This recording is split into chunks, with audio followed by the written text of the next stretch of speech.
Et tout le monde. Monsieur le greffier, veuillez, je vous prie, annoncer l'affaire. Le greffier, bonjour. Affaire IT 9724A, le procureur contre Milomir Stakic. Le président, merci. Monsieur Stakic, êtes-vous en mesure d'entendre clairement et de suivre l'interprétation? Réponse, bonjour, monsieur le président. Oui, je vous entends bien, je vous comprends bien.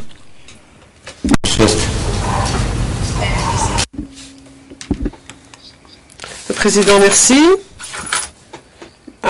Il y a peut-être quelque chose que je n'ai pas entendu.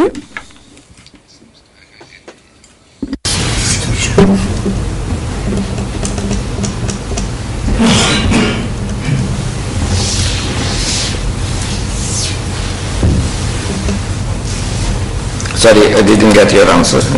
Excusez-moi, mais je n'ai pas entendu votre réponse. L'accusé, monsieur le président, messieurs les juges, oui, je vous entends bien dans ma langue. Est-ce que je peux m'asseoir? Le président, oui, allez-y. L'accusé, merci. Président, je vais demander aux parties de se présenter, à commencer par la défense. La défense, bonjour, monsieur le président, messieurs les juges, Branko Lukic et Joya Stojic. Nous sommes l'équipe de la défense de monsieur Stakic.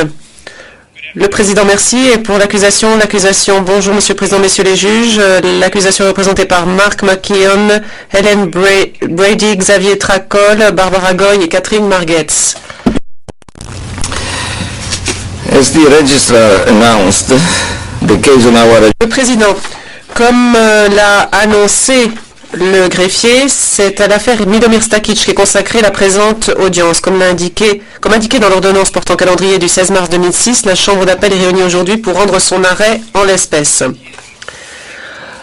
Comme cela a été indiqué dans cette ordonnance, la présente audience, aux fins de prononcer de l'arrêt de la Chambre d'appel, se déroule en vertu de l'article 15 bis A du règlement de procédure et de preuve du tribunal, en l'absence de l'un des juges de la Chambre d'appel, Madame le juge Andrésia Viaz, qui est absente pour des raisons en rapport avec les activités du tribunal. Conformément à l'usage au tribunal international, je ne donnerai pas lecture du texte de l'arrêt à l'exception de son dispositif. Je rappellerai les questions soulevées dans le cadre de la procédure d'appel ainsi que les conclusions de la Chambre d'appel. Je tiens à souligner que le résumé qui suit ne fait pas partie intégrante de l'arrêt. Seul fait autorité, l'exposé des conclusions et motifs de la Chambre d'appel que l'on trouve dans le texte écrit de l'arrêt, dont les copies seront mises à la disposition des parties et du public à l'issue de l'audience. La présente affaire concerne le rôle de l'appelant dans les événements qui ont eu lieu dans la municipalité de Prijedor, en Bosnie-Herzégovine, du 30 avril au 30 septembre 1992. Exposé en détail dans le jugement, ces faits ont suivi la prise de contrôle de Prijedor par les Serbes le 30 avril 1992 et comprennent notamment les atrocités commises dans les camps d'Omarska, Keraterm et Tornopolije. Le procès s'est ouvert le 16 avril 2002 et le jugement a été prononcé le 31 juillet 2003. La Chambre de première instance a déclaré l'appelant non coupable de génocide, chef 1, de complicité de génocide, chef 2, et d'autres actes inhumains, transferts forcés, en tant que crime contre l'humanité, chef 8. La Chambre de première instance a déclaré l'appelant coupable d'extermination, un crime contre l'humanité, chef 4, de meurtre, une violation des lois ou coutumes de la guerre, chef 5, et de persécution constitutive de crimes contre l'humanité, chef 6, incluant l'assassinat, un crime contre l'humanité, chef 3, et l'expulsion, un crime contre l'humanité, chef 7. La Chambre de première instance a condamné Milomir Stakic à l'emprisonnement à vie, peine assortie cependant d'une obligation de révision au bout de 20 ans. L'appelant et l'accusation ont interjeté appel du jugement le 1er septembre 2003. Les audiences d'appel ont eu lieu les 4, 5 et 6 octobre 2005. Je vais maintenant brièvement passer en revue les moyens d'appel soulevés, en commençant par 3 des moyens de l'accusation, suivis par 5 des 7 moyens de l'appelant. L'appel de l'accusation sur le cumul des déclarations de culpabilité sera examiné parallèlement à l'appel de l'appelant sur le même sujet. Pour finir, je traiterai du moyen de l'appelant relatif à la sentence.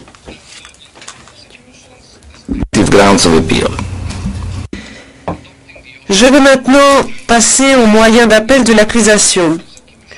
Reprenons l'ordre adopté dans le jugement, je vais commencer par le 3e moyen d'appel de l'accusation. L'accusation avance que la Chambre de première instance a commis une erreur de droit quand, au moment de déterminer si l'appelant avait commis un génocide, elle s'est refusée à définir le groupe visé comme regroupant tous les non-serbes de la municipalité de Prijedor, mais a exigé de l'accusation qu'elle établisse le génocide tant pour les Croates que pour les musulmans de Bosnie.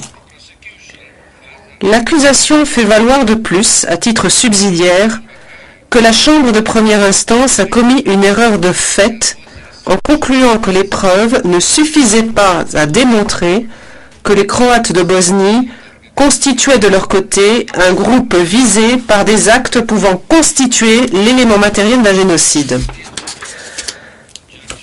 La Chambre d'appel conclut, le juge Shahabuddin étant en désaccord, que la Chambre de première instance ne s'est pas fourvoyée en jugeant qu'il fallait considérer les éléments constitutifs du génocide séparément pour les musulmans de Bosnie d'une part et les Croates de Bosnie d'autre part.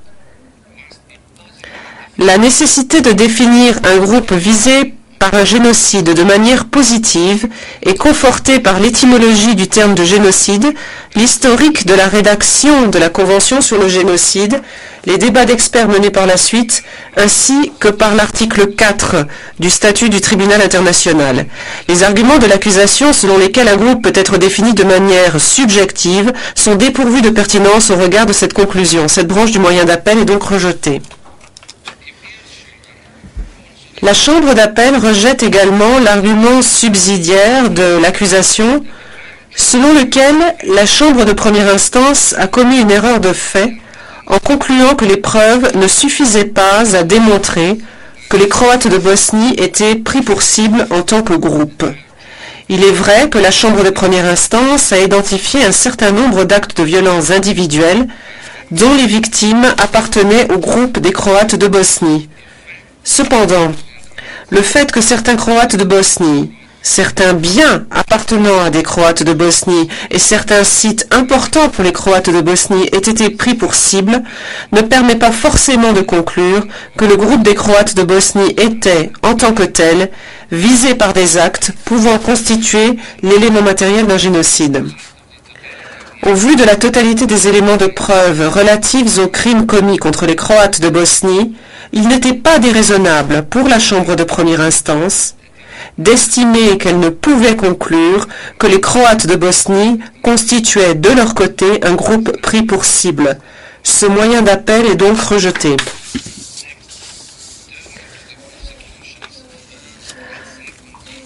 Dans ses premiers et deuxième moyen d'appel, l'accusation attaque à 6 titres la conclusion de la Chambre de première instance selon laquelle l'appelant n'était pas animé de l'intention spécifique requise pour le génocide. La Chambre d'appel va examiner tour à tour chacune de ces objections. En premier lieu, l'accusation affirme que la Chambre de première instance s'est trompée en tenant compte de la mens rea d'autres personnes, en l'occurrence les auteurs directs des crimes commis à Prijedor, au lieu de se concentrer sur l'état d'esprit du seul appelant.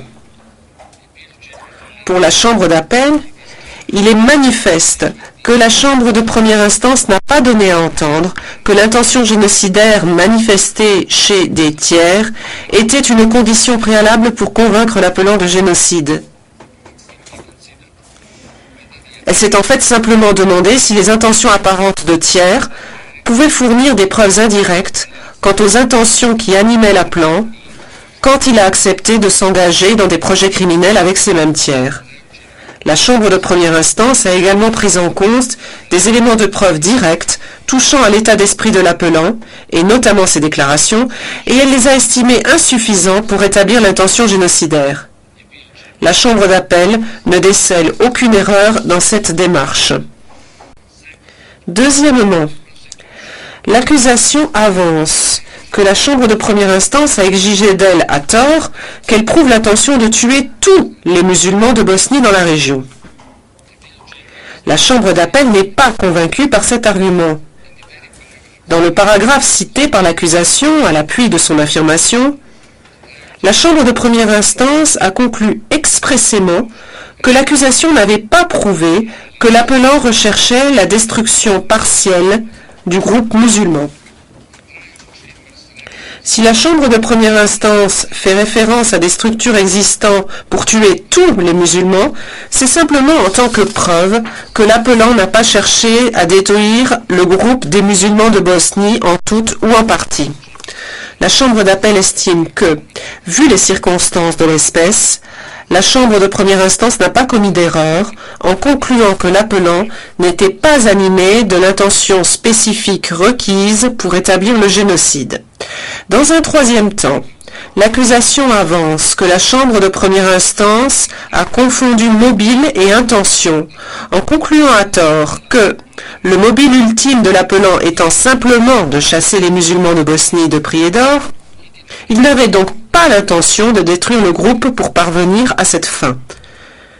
Cependant, la Chambre d'appel constate que la Chambre de première instance a expressément fait la distinction entre le but de l'opération, c'est-à-dire le mobile, et les méthodes que l'appelant entendait appliquer pour atteindre ce but. S'agissant de ce dernier, la Chambre de première instance a conclu que les éléments de preuve présentés ne suffisaient pas à établir l'intention de parvenir à ce but au prix d'une destruction partielle du groupe musulman. La Chambre de première instance s'est en particulier demandé si l'appelant avait l'intention d'atteindre cet objectif au moyen d'actions précises, dont le meurtre et l'imposition de conditions d'existence inhumaines, éléments qui, s'ils étaient prouvés, pourraient être constitutifs de génocide. La Chambre d'appel ne voit rien à redire à cette démarche.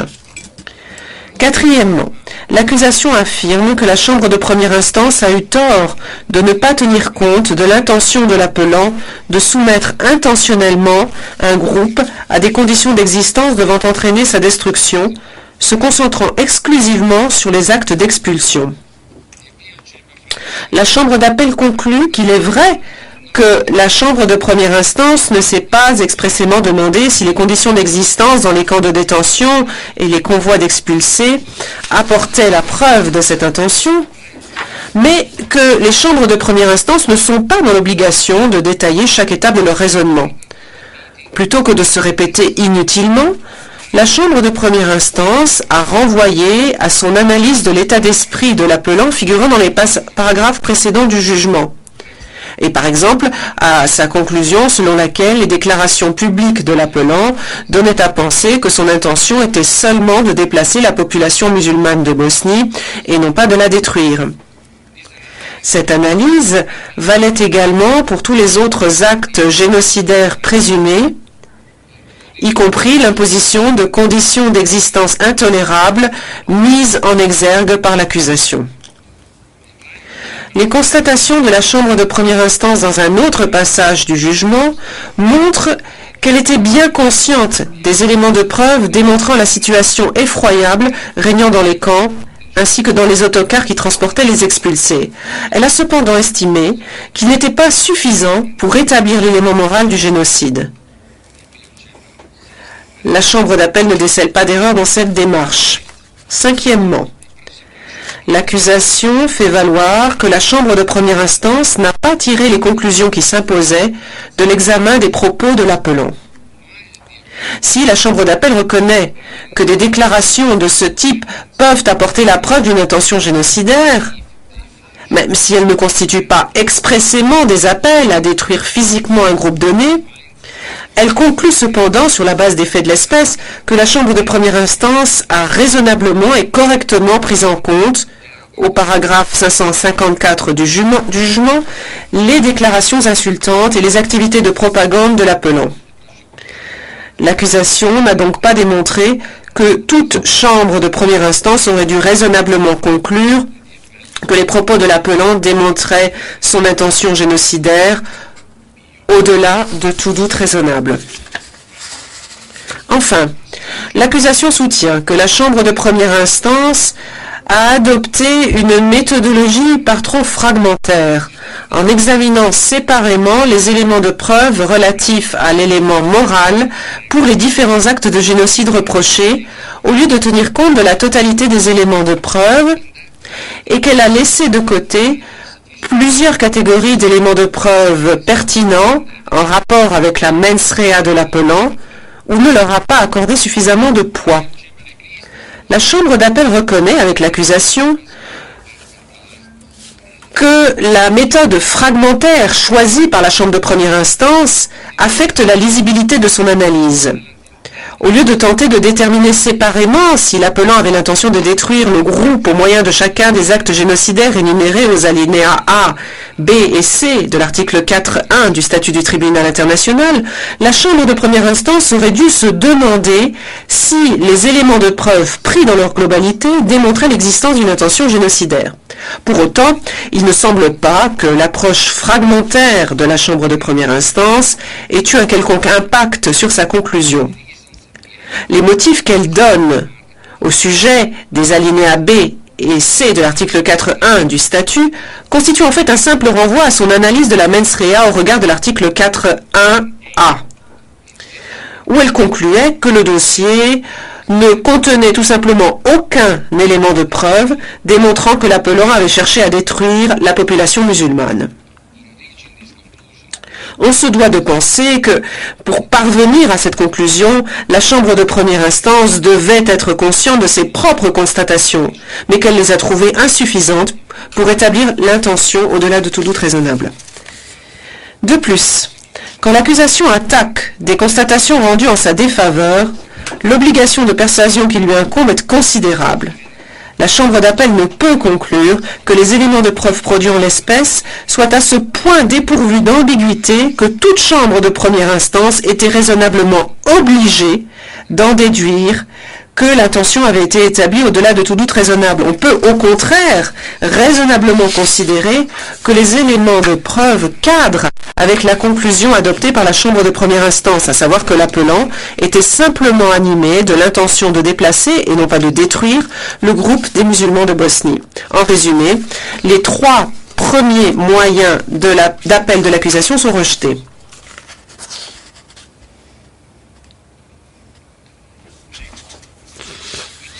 Je vais maintenant aborder la question de la forme de responsabilité mise en jeu en l'espèce.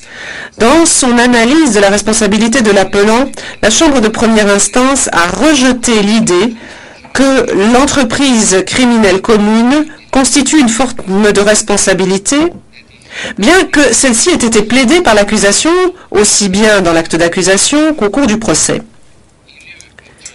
En lieu et place de l'entreprise criminelle commune, la Chambre de première instance a appliqué une forme de responsabilité intitulée par elle « coaction » et qui constitue une nouveauté dans la jurisprudence du tribunal.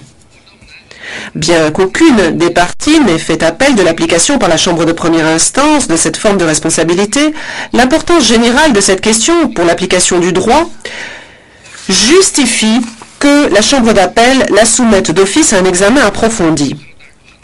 L'introduction de nouvelles formes de responsabilité dans la jurisprudence du tribunal est susceptible de créer l'incertitude, voire même la confusion, dans l'appréciation du droit par les parties dans les affaires entendues par le tribunal, ainsi que dans l'application du droit par les chambres de première instance.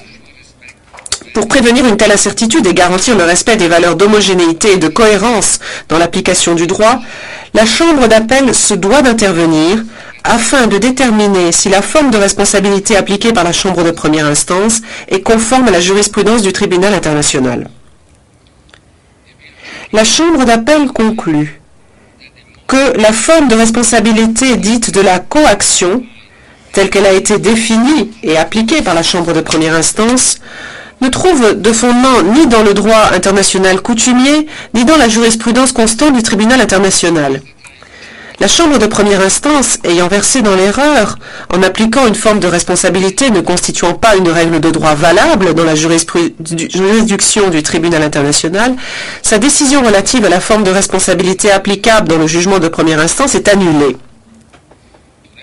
Pour remédier à cette erreur, la Chambre d'appel a appliqué le cadre juridique pertinent, celui de l'entreprise criminelle commune, aux constatations de la Chambre de première instance, afin de déterminer si elle permettait de conclure à la responsabilité pour les crimes reprochés. Bien que l'acte d'accusation ne fasse pas expressément référence aux différentes catégories de l'entreprise criminelle commune, les allégations qui y figurent indiquent clairement l'intention de l'accusation d'invoquer à la fois la première et la troisième catégorie de l'entreprise criminelle commune. Après un examen attentif du jugement, la Chambre d'appel estime que les constatations de la Chambre de première instance permettent de conclure que l'appelant a participé à une entreprise criminelle commune dont le but consistait à perpétrer contre les populations des musulmans et des Croates de Bosnie à Prijedor les crimes contre l'humanité de persécution, expulsion et autres actes inhumains, transferts forcés, sanctionnés par l'article 5 du statut du tribunal en ses alinéas H, D et I. L'appelant partageait l'intention de concourir à la réalisation de ce but commun et il était animé de l'intention de commettre les crimes sous-jacents y afférents. Par ailleurs, la Chambre d'appel conclut que les constatations de la Chambre de première instance démontrent que la perpétration des crimes d'extermination et de meurtre était une conséquence naturelle et prévisible de la mise en œuvre de ce but criminel commun.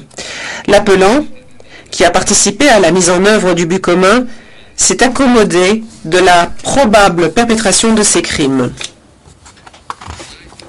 Vu ce qui précède, la Chambre d'appel conclut que les constatations de la Chambre de première instance permettent de conclure à la responsabilité de l'appelant pour les crimes contre l'humanité de persécution, expulsion et actes inhumains, transferts forcés, au titre de la première catégorie d'entreprises criminelles communes, et pour les crimes contre l'humanité d'extermination et d'assassinat, et le crime de guerre de meurtre, au titre de la troisième catégorie d'entreprises criminelles communes. À plusieurs reprises, dans son mémoire d'appel, l'appelant a contesté l'application par la Chambre de première instance du dol éventuel en tant que forme de la mens rea, avançant que la Chambre de première instance avait élargi de manière inacceptable la portée de l'élément moral requis pour les crimes contre l'humanité d'assassinat, extermination et persécution, ainsi que pour le crime de meurtre, et que, ce faisant, la Chambre de première instance avait enfreint les principes de l'égalité, nulum crimen sine lege, et in dubio pro reo. La Chambre d'appel ayant établi la responsabilité de l'appelant au titre de l'entreprise criminelle commune, elle a examiné ces arguments dans le contexte de cette forme de responsabilité. La Chambre d'appel relève que la forme de responsabilité de l'entreprise criminelle commune était reconnue comme telle en droit coutumier dès 1992 et qu'il a été précisé dans la jurisprudence de la Chambre d'appel que l'emploi du dol éventuel dans le contexte de la troisième catégorie d'entreprises criminelles communes n'enfreignait pas les principes de nulum crimen sine lege et in dubio pro reo. Dans cet esprit, les objections de l'appelant doivent être rejetées.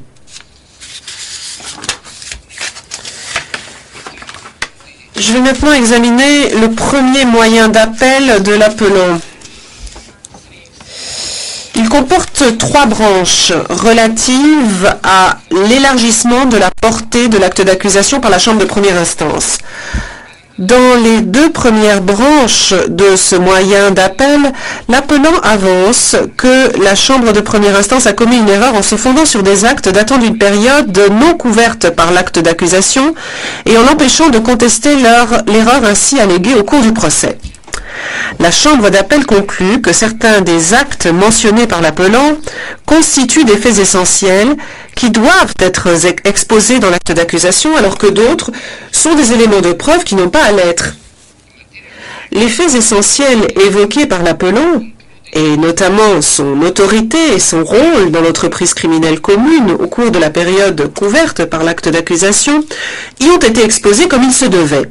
Les autres actes mentionnés par l'appelant constituent en réalité des éléments de preuve, et il n'était donc pas nécessaire de les faire figurer dans l'acte d'accusation. De plus, l'appelant n'a pas démontré, en faisant référence au dossier ou au jugement, que la Chambre de première instance l'avait empêché de produire des éléments de preuve pertinents. En conséquence, les deux premières branches de ce moyen d'appel de l'appelant sont rejetées. Dans la troisième branche de ce moyen d'appel, l'appelant avance qu'il n'a pas été suffisamment informé dans l'acte d'accusation du fait que son statut de supérieur hiérarchique pourrait être retenu au titre des circonstances aggravantes dans la fixation de la peine et qu'il n'a donc pas été en mesure de contester cet élément au cours du procès. La Chambre d'appel estime que cet argument ne cadre pas avec la jurisprudence du tribunal international. La Chambre d'appel a conclu par le passé que, par principe, l'accusation n'était pas tenue d'exposer les circonstances aggravantes dans l'acte d'accusation. Ce moyen d'appel est donc rejeté. Dans ses deuxième et troisième moyens d'appel, l'appelant excipe d'un certain nombre d'erreurs de fait et de droit, dont il affirme qu'elles l'ont privé d'un procès équitable et qu'elles ont entraîné un déni de justice. L'appelant avance que la Chambre de première instance s'est trompée en rejetant sa demande de comparution de certains témoins experts, en refusant de verser au dossier 9 déclarations de témoins en application de l'article 92 bis du règlement, en le déboutant de sa requête aux fins d'annulation de la procédure fondée sur des violations de l'article 68 du règlement, en admettant certains éléments à charge en vertu de l'article 92 bis, en donnant à plusieurs témoins à décharge des avertissements au titre de l'article 91 du règlement, ainsi qu'en acceptant le versement d'éléments de preuve sujets à caution et peu dignes de foi. La Chambre d'appel a traité en détail chacune de ces contestations dans le texte de son arrêt avant de les rejeter, tout comme elle a rejeté le deuxième moyen d'appel de l'appelant au motif que la Chambre de première instance n'avait commis aucune erreur. L'appelant avance d'autre part que la Chambre de première instance a tiré des conclusions inacceptables à partir d'éléments de preuves indirects au sujet de son état d'esprit et du niveau de connaissance qu'il avait des crimes commis dans les camps d'emprisonnement, sur les champs de bataille et dans la municipalité en général, erreur dont il affirme qu'elles invalident l'ensemble des déclarations de culpabilité prononcées contre lui. La Chambre d'appel précise qu'une Chambre de première instance ne peut déclarer un accusé coupable d'un crime que si l'accusation a prouvé, au-delà de tout doute raisonnable, chacun des éléments constitutifs du crime ainsi que la forme de responsabilité engagée. Ce critère vaut tant pour les éléments de preuve directs qu'indirects. Lorsqu'une contestation en appel porte sur une déduction faite pour établir un fait fondant la déclaration de culpabilité, le critère n'est respecté que si la conclusion en question était la seule qui pouvait raisonnablement être tirée des éléments de preuve présentés. Conformément à ce critère, la Chambre d'appel a examiné de manière détaillée dans son arrêt les déductions alternatives proposées par l'appelant et a conclu que la Chambre de première instance n'avait pas commis d'erreur en arrivant à ses propres déductions. Par ces motifs, la Chambre d'appel rejette le troisième moyen d'appel de l'appelant.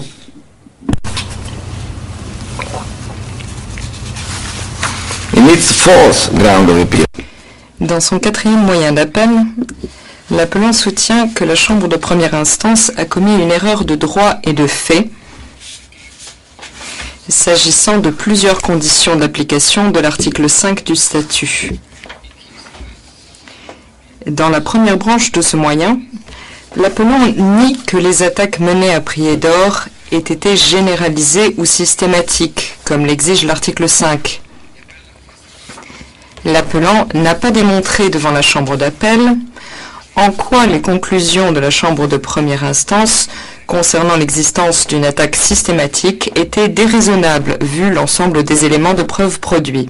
En conséquence, la Chambre d'appel estime qu'il n'est pas justifié d'annuler la conclusion de la Chambre de première instance selon laquelle l'attaque était systématique.